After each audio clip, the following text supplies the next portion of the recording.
ምኒልክ እግዚአብሔርን ይዘው እንጂ ጉልበት ይዘው የሚዋጉ ንጉሥ አልነበሩ። እግዚአብሔር በጉልበታቸው አይመኩም ማለት አይመኩም። እንደገና ደግሞ ምን ያደርጉ ነበር? አፄ ምኒልክ የሚኖሩት ለሕዝብ እንጂ ለራሳቸው አልነበረም።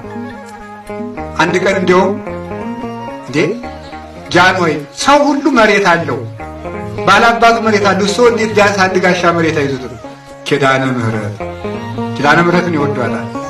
ኪዳነ ምሕረት አንተ መላው ኢትዮጵያ ለማን ሆነና ነው ለኔ ቁራሽ መሬት የሚቆረስልኝ?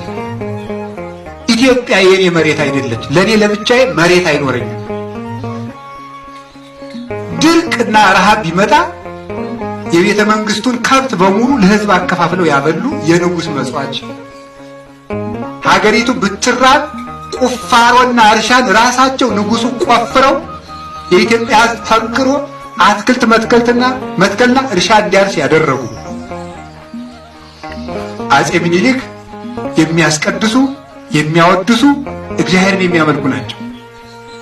ስለዚህ ሰዎች በቋንቋቸው ተሰውረው የመከሩትን ምክር አፈረሰላቸው። ምክሩ ሲታወቅባቸው ደግሞ ተባውቱ ዘያደቅቅ መዝራዕተ ኃያላን፣ ምክሩ ሲታወቅ ሰራዊት ጭነው መጡ።